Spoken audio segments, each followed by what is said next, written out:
సహోదరి సహోదరులారా, జీవితం అనేది చాలా భారమైనది. మరలా చెప్తున్నాను, జాగ్రత్తగా వినండి. జీవితం అనేది చాలా భారమైనది, చాలా బరువైనది. మరలా జాగ్రత్తగా వినండి. జీవితం అనేది చెప్పాలి, చాలా భారమైనది, చాలా బరువైనది. ఎందుకు అనంటే, ప్రతి మనిషి తన జీవితంలో పిండముగా ఉన్నప్పుడే తన పోరాటం మొదలవుతుంది. ఇంకా సైంటిస్టులు అంటారు, ఇంకా పిండముగా రూపించబడక ముందు నుండే ఒక మనిషి జీవితం అనేది పోరాటంగా అది ప్రారంభమై 6 అడుగులు లేదా 6x3 అంటారు చూసారా, 6 అడుగులు పొడవు 3 అడుగుల వెడల్పున్న గోతులోనికి వెళ్ళేంత వరకు మనిషి జీవితంలో పోరాడుతూనే ఉండాలి.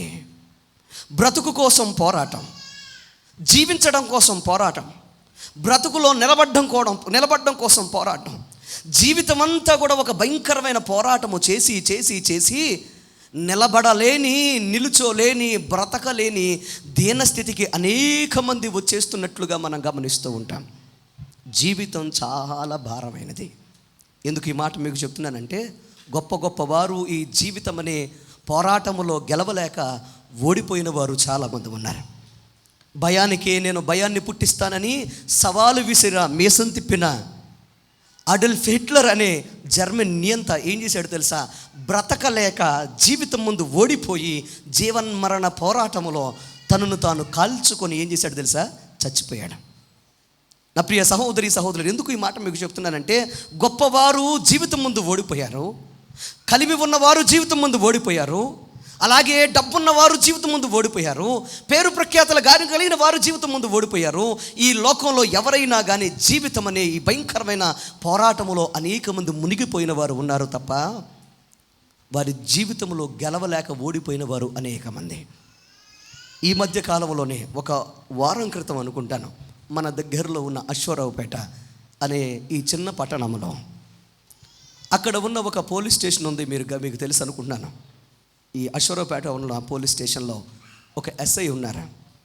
ఆ ఎస్ఐ ఇంచుమించుగా ఒక వారం క్రితం తన భార్యను అలాగే తన 2 పిల్లలను తన యొక్క క్వార్టర్లో ఉంచి, తన ఇంట్లో ప్రభుత్వం ఇచ్చిన క్వార్టర్లోనే వదిలి తన సొంత కారు వేసుకొని ఆ సిబ్బందికి జాగ్రత్తలు చెప్పి తన కారు తీసుకొని ఇంచుమించుగా వరంగల్ దగ్గర వరకు వెళ్ళిపోయి అక్కడ ఉన్న పొలాల్లోనికో లేకపోతే అడవిలోనికి వెళ్ళి ఏం చేశాడు తెలుసా? ఒక గడ్డి మందు అంటారు చూసారా, కలుపు మందు అంటారు, ఆ మందు తీసుకొని త్రాగేసి తన యొక్క ప్రాణాన్ని తీసుకోవడానికి ప్రయత్నం చేశాడు. ఆ తర్వాత పిల్లల జ్ఞాపకం వచ్చినట్టున్నారు, ఆ తర్వాత భార్య జ్ఞాపకం వచ్చినట్టుంది. ఈ లోపల ఆయన్ని వెతకడానికి ఆ రోజంతా ప్రయత్నం చేస్తున్నారు. ఎస్ఐ ఎక్కడికి వెళ్ళిపోయాడు, ఏమైపోయాడని అందరూ ప్రయత్నం చేస్తున్న ఆ సమయంలో ఒక్కసారిగా నేను పలానా చోట ఉన్నాను అని పోలీస్ సిబ్బందికి ఇన్ఫామ్ చేసి స్పృహ తప్పి పడిపోతే వెతుక్కుంటా ఆయన్ని వెళ్ళి రక్షించడానికి ప్రయత్నం చేసి హాస్పిటల్లో పెడితే ఇంచుమించుగా ఇంచుమించుగా వారం పాటు జీవంతో లేకపోతే ఆ యొక్క బ్రతుకుతో పోరాటం చేసి, ప్రాణంతో పోరాటం చేసి, బ్రతకాలని పోరాటం చేసి ఈరోజు ఉదయం ఆయన కన్ను మూసాడు, చనిపోయాడు. యవనస్తుడు, పెద్ద వయసు ఏమీ లేదు, ఇంచుమించుగా ఒక 40 సంవత్సరాలు ఉంటాయేమో, ఒక 40 సంవత్సరాలు చిల్లర ఉంటాయేమో. నాకు తెలిసి ఆ ఉద్యోగాన్ని సాధించడానికి ఎన్నో భయంకరమైన పోరాటాలు చేసి ఉంటాడు. తనకన్నా ముందు ఉన్న 1000 మంది, తనకన్నా ముందు ఉన్న 100 మందిని దాటి రావడానికి ఎన్ని రాత్రులు కష్టపడి ఉంటాడో, ఎన్ని పుస్తకాలు చదువు ఉంటాడో, ఫిజికల్ ఈవెంట్స్లో ఎంత భయంకరమైన పరుగులు పెట్టుంటాడో, ఎన్ని లాంగ్ జంపులు చేసి ఉంటాడో, ఎన్ని హై జంపులు చేసి ఉంటాడో, కఠినమైన 2 సంవత్సరాల భయంకరమైన ఒక శిక్షణను పూర్తి చేసిన తర్వాత ఆ అడ్డులు ఆటంకాలు అన్నీ దాటుకొని ఒక విలువైన ఉద్యోగాన్ని సంపాదించి జీవితంలో తన యొక్క ఉద్యోగం విషయంలో గెలిచి తన యొక్క బ్రతుకును పరిపూర్ణం చేసుకోవడానికి ఒక చక్కని అమ్మాయిని పెండ్లి చేసుకొని బ్రతుకులు ఫలించి 2 బిడ్డలకు తండ్రి అయ్యి చక్కని విధి నిర్వర్తనలో ఉండి తన మీద ఉన్న ఒత్తిడిని అలాగే వస్తున్న వేధింపులను తట్టుకోలేక ఏం చేశాడు తెలుసా? తన యొక్క జీవన్మరణ పోరాటంలో, తన యొక్క జీవనములో దానిని దాటలేక, దాని యొక్క జీవితంలో అనుభవిస్తున్న బాధను, నిందను, అవమానాన్ని తట్టుకోలేక ఆత్మహత్య చేసుకున్నాడు. ఎందుకు ఈ మాట మీకు చెప్తున్నానంటే, ఎంత గొప్పవారైనా, అధికారులైనా, అధికారం కలిగిన వారైనా, శక్తి కలిగిన వారైనా, డబ్బున్న వారైనా, ఆస్తులు ఉన్నవారైనా, అంతస్తులు ఉన్నవారైనా, జీవితంలో గెలవడం అనేది చాలా చెప్పండి కష్టం. అందుకోసమే చెప్పాను కదా, బ్రతుకు భారం అయిపోతుంది, బ్రతుకు భారం అయిపోతుంది. జీవించలేకపోతున్నారో, బ్రతకలేకపోతున్నారో, అనుభవిస్తున్న కష్టాలు నష్టాలు, అనుభవిస్తున్న భయంకరమైన నిర్వేదకరమైన పరిస్థితుల నుంచి దాటలేక వారి జీవితాలని, వారి యొక్క బ్రతుకుల్ని మధ్యలోనే వదిలేయడానికి సిద్ధపడిపోతున్నారు. నమ్మిన వారిని నట్టేట ముంచేస్తున్నారు. ఎందుకనంటే ఈ జీవన్మరణ పోరాటం గెలవడం చాలా కష్టం. జీవితం అనే సముద్రాన్ని ఎలా ఈదగలరు? సముద్రాన్ని ఈదగలడం, సముద్రాన్ని దాటడం అంత ఈజీ అంటారా? జీవితం అనే సముద్రము ఈదడానికి ప్రయత్నం చేసేటప్పుడు ఎన్నో కష్టాలు నష్టాలు, భయంకరమైన కష్టమైన పరిస్థితులను తట్టుకొని దాన్ని దాటాలంటే అంత ఈజీ కాదు కదా. భయంకరమైన భారమైన ఈ యొక్క జీవన్మరణ పోరాటంలో ఈదలేక దాటలేక మునిగిపోతున్న వారు ఎందరో. నా ప్రియ తమ్ముడు, చెల్లి, ప్రియ సహోదరి, సహోదరుడా, ఈ రోజున ప్రత్యేకంగా ఒక మనిషి తన జీవితంలో తన బ్రతుకును, తన యొక్క జీవితాన్ని ముందుకు సాగించాలి అని అంటే ఈ అద్భుతమైన అంశాన్ని మనం ధ్యానం చేద్దాం. ఈరోజు మనం ధ్యానం చేస్తున్న అంశము గమ్యం చేరాలంటే. చెప్పండి, ఏంటది? గమ్యం చేరాలంటే. ప్రతి మనిషికి దేవుడు ఒక గమ్యం ఇచ్చాడు. ప్రతి మనిషికి దేవుడు ఒక టార్గెట్ ఇచ్చాడు. ప్రతి మనిషికి తన జీవితంలో తన దాటవలసిన, తన చేరుకోవలసిన ఒక స్థానం ఉంది. అది తెలుసుకున్నప్పుడు వారి జీవితంలో ఖచ్చితంగా దానికోసం పోరాడతారు, దానికోసం బ్రతుకుతారు, దాన్ని చేరుకోవడానికి ప్రయత్నం చేస్తారు. అవునంటారా కాదంటారా? చెప్పాలి, అవునంటారా కాదంటారా? నన్ను చూడండి అందరూ. కొన్ని నిమిషాల్లో వాక్యం ముగిస్తాను, చాలా జాగ్రత్తగా వినండి. కొంతమంది అంటారు, ఏమండి మాకు టైం పాస్ అవ్వట్లేదండి. టైం పాస్ అవ్వడం కోసం కొంతమంది ఏం చేస్తారు తెలుసా? ఎంటర్టైన్మెంట్ ప్రోగ్రాంల కోసం ప్రయత్నం చేస్తూ ఉంటారు. అందుకోసం కొంతమంది అంటారు, మా భార్యకు టైం పాస్ అవ్వట్లేదు అందుకని టీవీ కొన్నానండి, నా పిల్లలకు టైం పాస్ అవ్వట్లేదు అందుకని క్యాన్స్ కొన్నానండి, లేకపోతే నా పిల్లలకు టైం పాస్ అవ్వట్లేదని నేను వస్తువులు కొన్నాను, వాహనాలు కొన్నాను, లేకపోతే పలానా చోటకు తీసుకువెళ్ళాను, లేకపోతే పలానా పనులు చేస్తున్నాను, పలానా ఎంటర్టైన్మెంట్ ప్రోగ్రాంలో మేము అందరం పాల్గొంటున్నాము. ఏంటో టైం పాస్ అవ్వట్లేదు, టైం గడవట్లేదు, సమయం గడవట్లేదు అనేవారు చాలామంది ఉంటారు. ఇంకొంతమంది ఉంటారండి, ఉన్న సమయం సరిపోక ఆ ఉన్న సమయాన్ని వినియోగించుకోవడం కోసం వారు రేయింబగళ్ళు పరుగులు పెడుతూ ఉంటారు.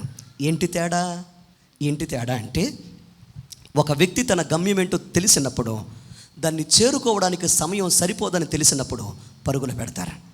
ఒక వ్యక్తికి గమ్యం ఏంటో తెలియనప్పుడు, తన డెస్టినేషన్ తనకు తెలియనప్పుడు, తన బాధ్యతలు ఏంటో తనకు తెలియనప్పుడు, ఒక భర్తగా, ఒక భార్యగా, ఒక తల్లిగా, ఒక తండ్రిగా, ఒక చెల్లిగా, ఒక తమ్ముడుగా, లేకపోతే ఒక అన్నదమ్ములుగా, లేకపోతే ఒక తోబుట్లుగా, లేకపోతే వారి జీవితాల్లో, వారి బ్రతుకుల్లో ఒక కుమారుడుగా, కుమార్తెగా వారు బాధ్యతలు వారు గుర్తించనప్పుడు, అర్థం చేసుకున్నప్పుడు, వారి గమ్యం తెలియనప్పుడు వారి జీవితంలో ఏ పని పాట లేకుండా వారు జీవించేస్తూ ఉంటారు.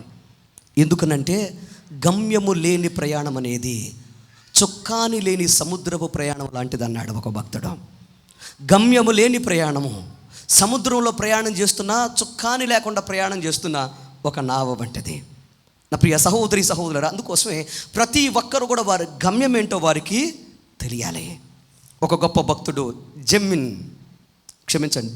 అనే ఒక గొప్ప భక్తుడు, లేదా ఒక గాయకుడు, ఒక అద్భుతమైన యాక్టర్, అలాగే ఒక అద్భుతమైన వ్యక్తి అన్నమాట.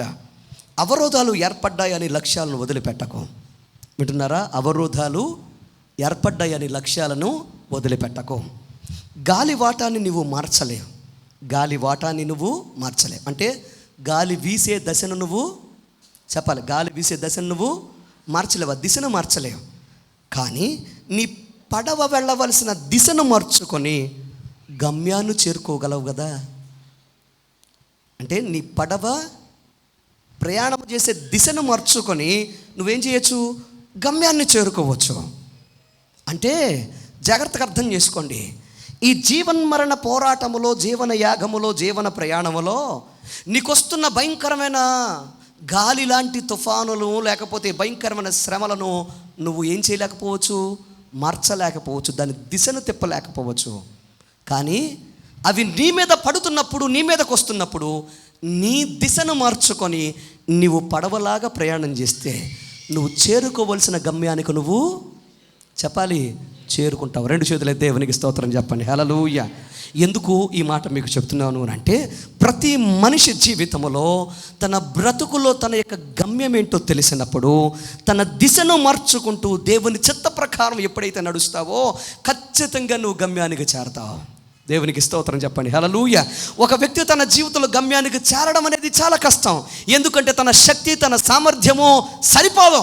కానీ ఆ వ్యక్తి జీవితంలో ఎప్పుడైతే తన వల్ల కానిది దేవుని వల్ల పూరించబడుతుందో, దేవుని చేత పూరించబడుతుందో, ఆ వ్యక్తి ఖచ్చితంగా తన బ్రతుకులో గమ్యానికి చేరతాడు. 2 చేతులు దేవునికి స్తోత్రం చెప్పండి. హల్లెలూయా.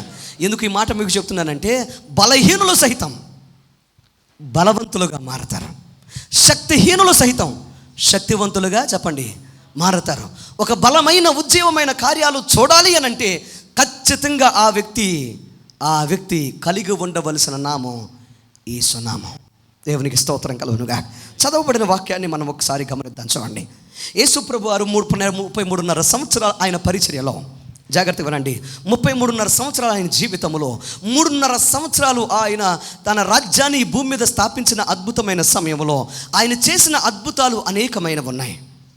ఈరోజు మనం చదివిన ఈ ఇంచుమించుగా 5 నుంచి 6 వచనాలు మీరు జాగ్రత్తగా గమనిస్తే ఇందులో జరిగిన కార్యం మహోత్తరమైన అద్భుతమైన కార్యం. అది సామాన్యమైన కార్యం కాదు. ఎందుకు ఈ మాట మీకు చెప్తున్నానంటే, ఇది అనేక తరతరాలకు ఉపయోగపడిన, అలాగే సూచనగా ఉన్న అద్భుతమైన విడుదల కలిగిన ఒక జీవన మరణ పోరాటములు పొందుకునే విజయాన్ని మనకు చూపిస్తున్న కార్యం. దేవునికి స్తోత్రం చెప్పండి. హల్లెలూయా. సామాన్యమైన విషయం కాదండి. జాగ్రత్తగా వాక్యాన్ని మీరు గమనిస్తే ఈ అద్భుతాన్ని మనం చూస్తాం. ఏంటి అని అంటే, ఇక్కడ వాక్యాన్ని మీరు గమనిస్తే యేసు ప్రభు వారు తన శిష్యులతో అంటున్నారు. ఏమని తెలుసా? మనము చెప్పండి, ఏమంటున్నారు ఆయన? అద్దరికి చెప్పాలి. మనము అద్దరికి పోదాం. దేనికి? మనం ఎందుకు అద్దరికి వెళ్ళాలి? ఎందుకు అవతలికి వెళ్ళాలి? యేసు ప్రభు వారు ఎక్కడి నుంచి ఎక్కడికి వెళ్దాం అంటున్నారు అని అంటే, యువతల వైపు నుండి, అంటే గలిలయ సముద్రములో ఉన్న ఒక వైపు నుండి ఇంకొక వైపుకు వెళ్ళాలి అంటున్నారు. అంటే దీని అర్థం ఏంటి? ఆ రోజు ఆయన శిష్యులతో చెప్తున్న మాట, యువతల వైపు నుండి బయలుదేరి అవతల వైపుకు మనం ఏం చేద్దాం? ప్రయాణం చేద్దాం.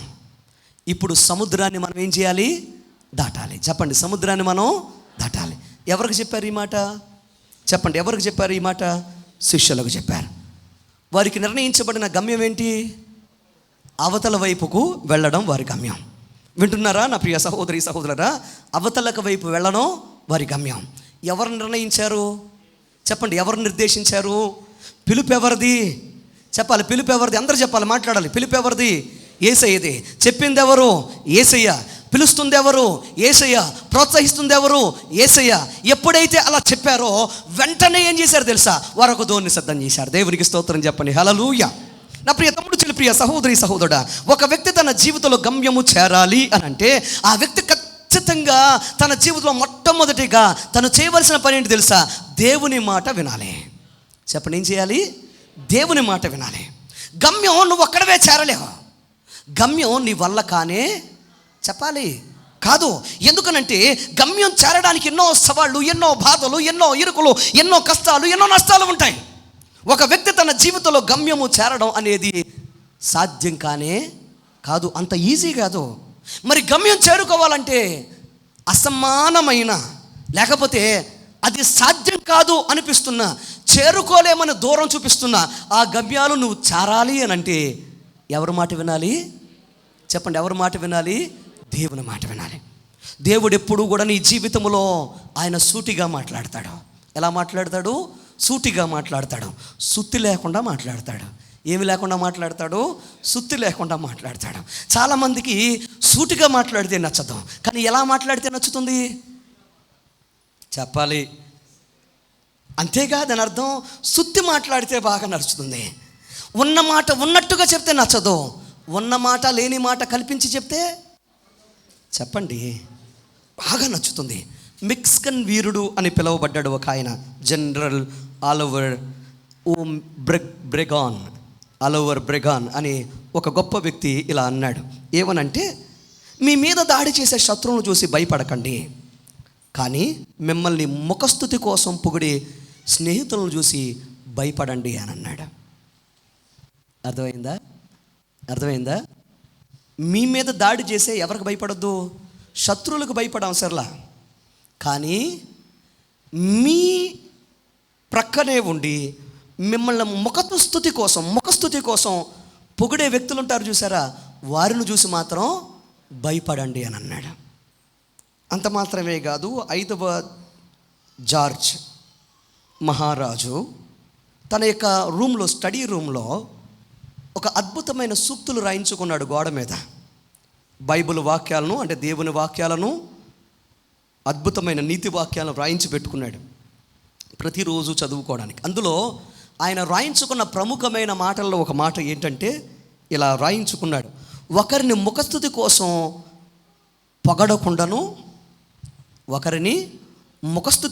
పొగడకుండా, ఇంకొకరు చేసే ముఖస్తుతి కోసం నువ్వు స్వీకరించడానికి ఆరాట పడకుండా బ్రతికేటట్టుగా నాకు సహాయం చేయి ప్రభువా అని ప్రార్థన వ్రాసుకున్నాడు. ఏమని రాయించుకున్నాడు ప్రార్థన?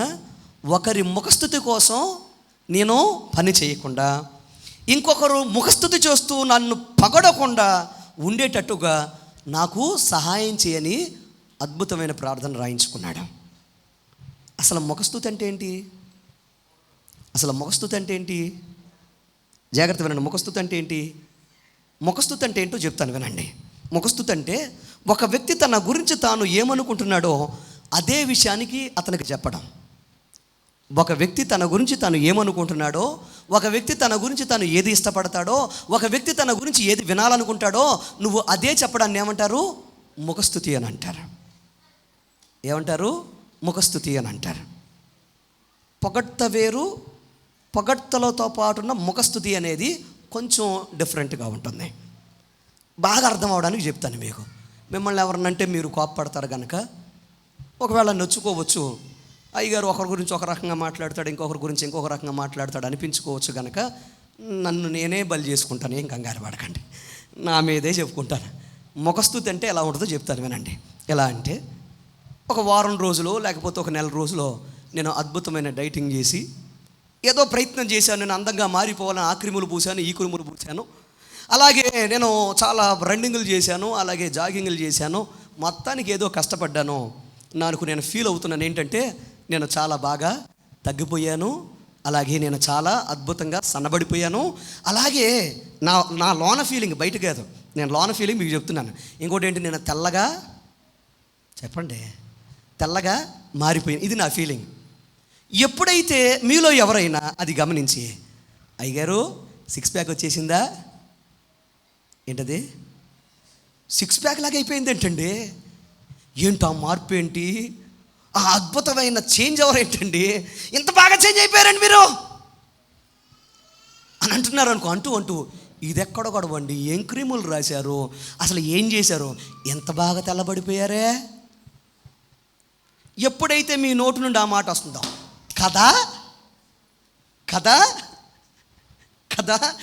నాకు 6 ప్యాక్ వచ్చేసింది కదా, ఏం ప్యాక్ ఇది,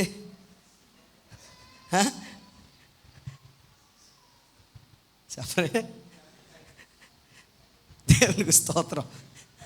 నెల కాదు, సంవత్సరాలు కష్టపడినా తగ్గనటువంటి ప్యాక్ని పెట్టుకొని మీరు నాకు ఇష్టంగా మాట్లాడారని అది నిజమో అబద్ధమో అని గ్రహించకుండా మీరు చెప్పగానే అవును నేను తగ్గిపోయాను, అవును నేను తెల్లబడిపోయాను అని అంటే అది ఎంత భయంకరంగా ఉంటుందో దాన్ని ఏమంటారు తెలుసా? ముఖస్తుతి అని అంటారు. అంటే నీకు నచ్చింది చెప్పడం. నీకు నచ్చింది నువ్వు చెప్పినప్పుడు నీకు ఎలా ఉంటుంది చెప్పు? చెప్పరేంటండి? వారిని చూసి చాలా ప్రేమిస్తాం. అందుకోసం మీకు మాట చెప్పనా, ఎవరైనా కానీ మనల్ని విమర్శిస్తున్నారు అనుకోండి, పదే సరి చేస్తున్నారు అనుకోండి, ఇది బాగాలేదు, ఇది మార్చుకోండి, లేకపోతే ఈ బట్టలు బాగాలేదు, ఈ రంగు నీకు నప్పలేదు, నీ పిల్లలు చదువు సరిగ్గా చదవట్లేదు, లేకపోతే ఈ వ్యవసాయం సరిగ్గా లేదు, నీ ప్రయాణం బాగోలేదు, లేకపోతే నీ నడక బాగాలేదు, లేకపోతే నువ్వు కొంచెం లావు అవుతున్నావు, ఆరోగ్యం కాపాడుకో, ఇలా నడువు అలా నడువు అని చెప్తున్నారు అనుకో, వాళ్ళని చూసి మనం ఏమంటాం తెలుసా? చిచ్చి వీళ్ళు అస్సలు ఓర్చుకోలేరు. ఏమంటాం? వీళ్ళు అస్సలు ఓర్చుకోలేరు. ఆ ప్రతిసారి ఏదో ఒకటి ఏం చేస్తారు, మా గురించి చెడుగా చెప్తారా. నిజం చెప్తే చెప్పండి, అంగీకరించలేని తత్వం. నిజము చెప్పేవారిని స్వీకరించలేం. కానీ మన పక్క నుండి మనం చేసే ప్రతిదాన్ని పొగుడుతున్నారు అనుకోండి, ప్రతిదాన్ని మనకు నచ్చినట్టుగా ఇది చెప్తేనే, ఈ మాట చెప్తేనే వీళ్ళకి నచ్చుద్దని అదే మాటలు చెప్తున్నారు అనుకో, వారిని మనం ఏం చేస్తాం? స్నేహితులుగా, అయిన వారిగా, రక్త సంబంధులుగా, లేకపోతే ఆత్మబంధువులుగా ఏం చేస్తాం? మనం దగ్గరికి తీసుకుంటాం. ఏది మనకు ఆశీర్వాదం? చెప్పండి, ఏది మనకు ఆశీర్వాదం? పొగిడేవారు మనకు ఆశీర్వాదమా? ముఖస్తుతి చేసేవారు ఆశీర్వాదమా? సరి చేసేవారు ఆశీర్వాదమా? సరిపెట్టేవారు ఆశీర్వాదమా? మన జీవితాల్లో మనం మేలు కోరుకునేవారు ఆశీర్వాదమా? చెప్పండి, ఎవరు ఆశీర్వాదం? చెప్పండి, ఎవరు ఆశీర్వాదం? మేలు కోరుకునేవారు, సరి చేసేవారు ఆశీర్వాదం. మీకు ఒక మాట చెప్తాను విను. నీ జీవన్ మరణ పోరాటంలో, ప్రయాణంలో ఖచ్చితంగా నా ప్రియ సహోదరి సహోదరురా, ముఖస్తుతి చేసేవారు నీ పక్కన ఉన్నారా? నువ్వు ఖచ్చితంగా నువ్వు ఏం చేరుకోలేవు తెలుసా? గమ్యాన్ని చేరుకోలేవు. నీకు సరి చేసేవారు నీ పక్కన ఉండాలి, నిన్ను ప్రోత్సహించేవారు నీ పక్కన ఉండాలి, నీకోసం ప్రార్థించేవారు నీ పక్కన ఉండాలి, నిన్ను నడిపించేవారు నీ పక్కన ఉండాలి, నిన్ను ఎల్లప్పుడూ కూడా నిన్ను కడిగేవారు నీ పక్కన ఉండాలి. చప్పట్లు కూడా దేవుని నామాన్ని కనపరచండి.